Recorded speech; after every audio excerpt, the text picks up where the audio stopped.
Sir ए ने principal ने एक एजेंट अपॉइंट किया। एजेंट का काम था कि उस जगह की कस्टमरी प्रैक्टिस थी कि जो भी पैसा प्रिंसिपल के ब्याह पे मिलता है उसको इन्वेस्ट कर दे, ताकि यहाँ ब्याज का नुकसान नहीं हो। ठीक है, तो उसने कस्टमरी प्रैक्टिस फॉलो नहीं करने के कारण ब्याज का करीब 10,000 रुपए का नुकसान यदि प्रिंसिपल को हो गया तो वो एजेंट भरपाई करेगा। ठीक है, नेक्स्ट। पढ़ भाई, मंशा कहाँ चली गई?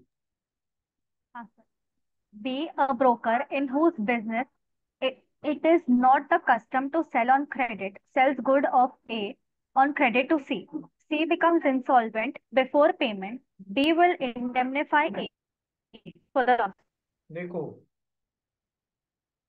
प्रिंसिपल ने एजेंट को अपना माल बेचने के लिए अपॉइंट किया। जिस धंधे में अपॉइंट किया उसकी कस्टमरी प्रैक्टिस थी कि गुड्स को क्रेडिट पे सेल नहीं करना है, नहीं करना है, नहीं करना है। लेकिन एजेंट ने माल क्रेडिट पे सेल किया, जिसको सेल किया वो हो गया इंसॉल्वेंट। इंसॉल्वेंट हो गया तो सर इस कारण इसने गलती करी ना, उस चीज को फॉलो नहीं किया, इस कारण जो भी नुकसान हुआ है वो यहाँ पर उसकी भरपाई ये करेगा, सॉरी एजेंट करेगा टू दी प्रिंसिपल। ठीक है, चलिए। सो first duty is to follow the instructions or the customs of the principal, instructions of the principal or custom of that business or that place in relation। ठीक है, next, duty of reasonable care and skill. Agent जो भी काम कर रहा है हमेशा उसको रीजनेबल केयर के साथ में करनी है। Now, what do you mean by reasonable care? I don't need to make you understand again and again. Sir जैसे एक ऑर्डिनरी आदमी की in the given set of circumstances जो बुद्धि होती है उतनी उसको लगानी है। एक्स्ट्रा ऑर्डिनरी स्किल्स नहीं मांग रहे, एक्स्ट्रा ऑर्डिनरी डिलीजेंस नहीं मांग रहे आपसे। वो तब मांगेंगे जब कॉन्ट्रैक्टेड हो, तब। ठीक है, सो एजेंट जो भी काम कर रहा है रीजनेबल केयर और स्किल के साथ में करे। नहीं किया तो कंपनसेट करेगा प्रिंसिपल को, जो उसकी बेवकूफी के कारण, रीजनेबल केयर नहीं दिखाने के कारण प्रिंसिपल को नुकसान हो गया है ना। ठीक है, चलिए कितना करेगा ये अपन इन दो पैराग्राफ्स में देखेंगे। पढ़ भाई मंशा। The agent is always bound to act with reasonable diligence and to use such skills as he possesses. He must display as much skill and diligence as is expected from person engaged in similar business, unless want of skill was known to the principal. देखो, ये point क्या बोल रहा है, agent को हमेशा reasonable diligence के साथ में काम करना है और वो स्किल यूज करनी है जो विच एवर ही पोजेसेस। ठीक है, जो उसके पास में स्किल्स हैं वो उसको यूज करनी है। He must display as much skill and diligence as is expected from persons engaged in similar business।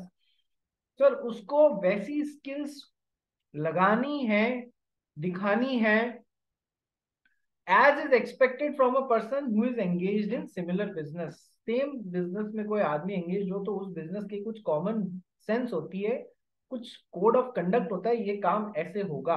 अब मान लो कोई एक अपने को लोहे का छप्पर बनाना है गाड़ी खड़ी करने के लिए, तो लोहे का छप्पर जो इतनी हाइट का है उसके लिए नीचे पोल्स की स्ट्रेंथ कितनी चाहिए, चादर की साइज क्या चाहिए, किस क्वालिटी का चाहिए, ये सब बातें उस धंधे की स्किल है जो एजेंट को रिप्रेजेंट करनी पड़ेंगी। ये सब रीजनेबल बातें हैं जो उसको रिप्रेजेंट करनी पड़ेगी। So he must display as much skill and intelligence as is expected from the persons engaged in similar business unless want of skill was known to the principal. Unless, ये बात तब लागू नहीं होगी जब प्रिंसिपल को एजेंट अपॉइंट करते वक्त पता था यार इसमें वो सब स्किल्स नहीं है। ठीक है, ये थोड़ा सा लैक करता है इन सब स्किल्स में, फिर भी उसने एजेंट जैसे अपॉइंट किया, तो फिर उस लेवल का रीजनेबल केयर इससे एक्सपेक्ट नहीं कर सकता। यदि पता नहीं था कि इसमें ये सब स्किल्स नहीं है, ऐसा प्रिंसिपल को नहीं पता था, उसको तो लगा ये कर लेगा, तो सर एजेंट को वो सारी स्किल्स दिखानी होंगी जो एक रीजनेबल आदमी के पास में सिमिलर सेट ऑफ सर्कमस्टांसेस में उस धंधे के लिए या दिखानी होती है। ठीक है, second point. If the agent fails to show reasonable care and skills, then he is liable to compensate the principal in respect of direct consequences of his own neglect, want of skill, or misconduct, but not in respect of loss of damage which are indirectly or remotely caused by such neglect, want of skill, or misconduct. देखो, agent का परम धर्म है जो भी उस काम को करने के लिए करे वो रीजनेबल स्किल्स जो भी उस धंधे की चाहिए उसके साथ में करे। ठीक है, ये एजेंट का प्रिंसिपल की तरफ एक ड्यूटी बनती है। यदि एजेंट ने ये नहीं किया तो ये जो भी नुकसान हुआ है वो प्रिंसिपल को उसकी भरपाई करेगा, एक तरीके से इंडेमनिफिकेशन ही होगा। ठीक है, एक तरीके से कंपनसेट करेगा प्रिंसिपल जो उसके खुद के वांट ऑफ स्किल नहीं होने के कारण प्रिंसिपल को नुकसान हो गया, वो सारी भरपाई एजेंट करेगा। बट उससे आगे मतलब डायरेक्ट कॉन्सिक्वेंस की भरपाई नॉट हैविंग स्किल्स के कारण जो डायरेक्ट लॉस हो रहा है उसकी भरपाई तो एजेंट कर देगा, उसके इनडायरेक्ट वांट ऑफ स्किल नहीं होने के कारण जो इनडायरेक्ट और नुकसान हुआ है उसके लिए ये एजेंट रिस्पॉन्सिबल नहीं रहेगा। अपन ने ये चीज सेम पढ़ी हुई है ना, कहाँ पर सर, डैमेजेस चैप्टर में, ऑर्डिनरी डैमेजेस और स्पेशल डैमेजेस। ऑर्डिनरी डैमेजेस की sir which result as a direct consequence of breach of contract. Special damages की sir which result as an indirect consequence of breach of contract. Sir वो generally हम foresee नहीं कर सकते कि ऐसा भी नुकसान हो जाएगा। तो सर ऑर्डिनरी डैमेजेस तो बाय डिफॉल्ट वसूले जा सकते हैं, स्पेशल डैमेजेस बाय डिफॉल्ट नहीं वसूले जा सकते, ये केवल तब वसूले जा सकते हैं जब सामने वाली पार्टी को इस सिचुएशन के बारे में बताया गया हो। उसी तरीके से सर एजेंट जो है वो उसकी स्किल नहीं होने के कारण जो प्रिंसिपल को नुकसान हो रहा है, जो डायरेक्ट डैमेजेस हैं, वो प्रिंसिपल को चुकाने के लिए रिस्पॉन्सिबल रहेगा। लेकिन सर उसके कारण वांट ऑफ स्किल के कारण डायरेक्ट नहीं और इनडायरेक्ट लॉसेस भी हो रहे हैं सर, ये चुकाने के लिए एजेंट रिस्पॉन्सिबल नहीं रहेगा। एग्जाम्पल के थ्रू समझते हैं। एग्जाम्पल 4-5 एग्जाम्पल है, वो पढ़ते हैं। फर्स्ट एग्जाम्पल पढ़ो भाई मच्छा। A merchant in Kolkata has an agent B in London to whom a sum of money is paid on A's account with orders to remit. B retains the money for a considerable time.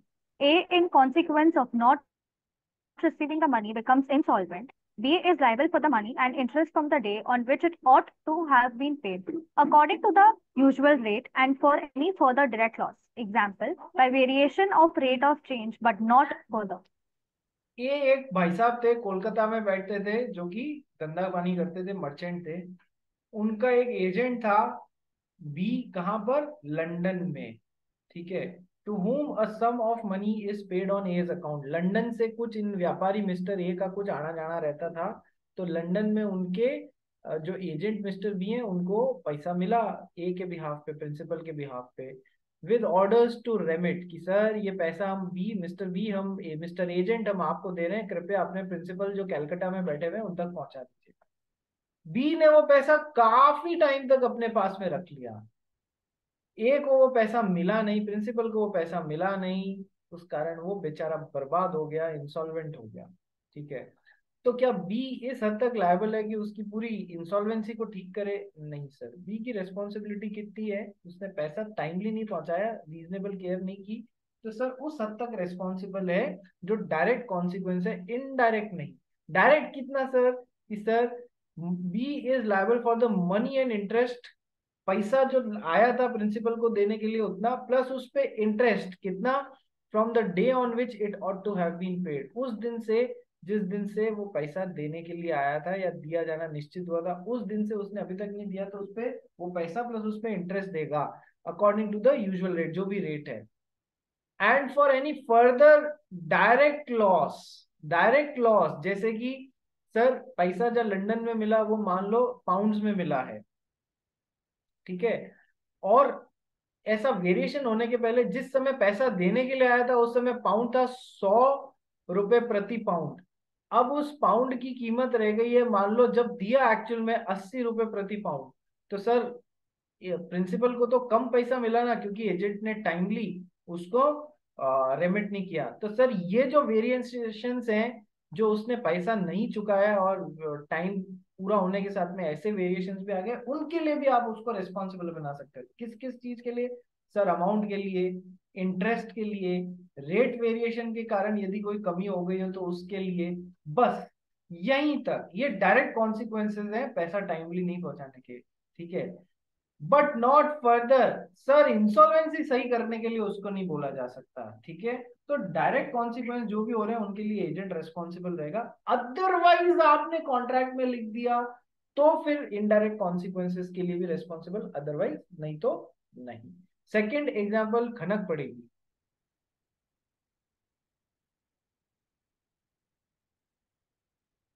Khanak. A, an agent A, an agent for the sale of goods having authority to sell on credit, sells to B on credit without making the proper and usual enquiries as to solvency of B. B, at the time of such sale, is insolvent.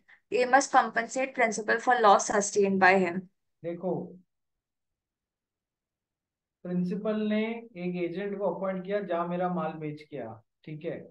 Agent ने उस माल को बेचने, जिसको बेचा ना, उसके बारे में कोई जांच पड़ताल ही नहीं करी, जांच पड़ताल ही नहीं करी, और माल इसको बेच के आ गया, ठीक है।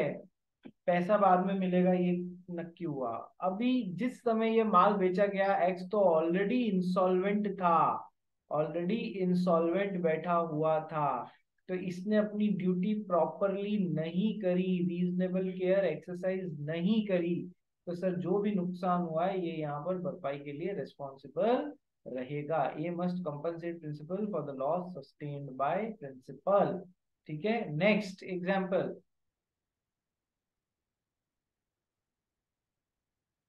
कनक। Ah, sir. A, an insurance broker employed by B to effect an insurance on a ship, omits to see that the usual clauses are inserted in the policy. The ship is afterwards lost. In consequence of the omission, nothing can be recovered from the underwriters. A is bound to make good. A is bound to make good the loss to B. Mister principal ने एक agent appoint किया ये देखने के लिए, ये इस काम के लिए कि ये जो मेरा शिप है इसको इंश्योरेंस जाके किसी कंपनी से फाइनल करके और डील डन करके आओ। तो जब ये इंश्योरेंस कंपनी से डील डन करने गया तो उस इंश्योरेंस के पेपर में जो नॉर्मल क्लॉजेज होते थे, जो नॉर्मल यूजुअल क्लॉजेज होते थे, वो भी हैं या नहीं इसने देखने का कष्ट नहीं उठाया, ठीक है। अब बाद में शिप गुम गया तो देखा गया कि यहाँ तो इंश्योरेंस कंपनी और एजेंट ने जो कॉन्ट्रैक्ट बनाया था, मतलब जिससे प्रिंसिपल और इंश्योरेंस कंपनी कॉन्ट्रैक्ट में आ गए थे, ठीक है, उसमें तो ये नॉर्मल क्लॉजेस भी नहीं थे। इस वजह से शिप के नुकसान का इंश्योरेंस का फायदा नहीं उठा पाए, भरपाई नहीं हो पाई शिप के नुकसान की, ठीक है। सर तो अब एजेंट का काम था देखना, रीजनेबल केयर के साथ में देखना कि इसमें वो सारे क्लॉजेज आए हुए हैं या नहीं आए हुए हैं जो बेसिक क्लॉज होते हैं किसी भी इंश्योरेंस के। नहीं, इसने नहीं देखा। तो सर वो शिप का जो भी नुकसान हुआ इसकी इस बेवकूफी के कारण वो सब एजेंट भरपाई करेगा प्रिंसिपल को। बोलिए समझ में आया? यस सर, ठीक है। यूजुअल क्लॉजेस जो होने चाहिए रीजनेबली ये तो होने चाहिए ना यार, तो ये भी तूने ध्यान नहीं रखा, इतना से बेसिक तरीके से काम करना था तेरे को। Next example. A merchant in England directs B, his agent at Mumbai, who accepts the agency, to send him 100 bales of cotton by a certain ship. B, having it in his power to send the cotton, omits to do so. The ship arrives safely in England. Soon after her arrival, the price of cotton rises. B is bound to make good to A the profit which he might have made by the 100 bale of cottons at the time the ship arrived, but not any profit he might have made by the consequent rise. देखो, एक merchant थे England में, उन्होंने अपना एक agent appoint किया मुंबई में और उसको बोला कि मुझे 100 बेल्स भेजो कॉटन की, एक एक बेल में बहुत सारी कॉटन होती है, तो 100 बेल्स भेजो कॉटन की इस पर्टिकुलर शिप से। बी के हाथ में वो पावर थी कि वो ऐसा कर सकता था, लेकिन उसने किया ही नहीं, अपने एजेंट का इंस्ट्रक्शन ही फॉलो नहीं किया। शिप सेफली इंग्लैंड पहुंच गया, जिस शिप में उन कॉटन बेल्स को चढ़ाने का बोला था वो शिप सेफली इंग्लैंड पहुंच भी गया। ठीक है, पर उसमें उसने चढ़ाई तो थी नहीं वो cotton bales. Soon after her her arrival, her का मतलब शिप्स अराइवल, कॉटन की प्राइसेस बढ़ गई। B is bound to make good to A the profit which he might have made by 100 bales of cotton. Sir, तुमको चढ़ाने का बोला गया था, तुमने नहीं चढ़ाया, उसके बाद में एकदम से जैसे ही शिप भी सेफली पहुंच गया, शिप सेफली नहीं पहुंचा होता तो हम थोड़ा रिलैक्सेशन कर देते, पर शिप भी सेफली पहुंच गया, ठीक है, पर अब बेल्स तो अंदर से निकली नहीं क्योंकि एजेंट ने चढ़ाई नहीं थी।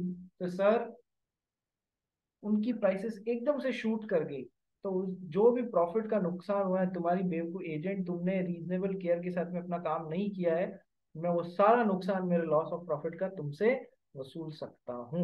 ठीक है, next, last, Kanak. Where a lawyer proceeds under a wrong section and thereby the case is lost, he shall be liable for the loss.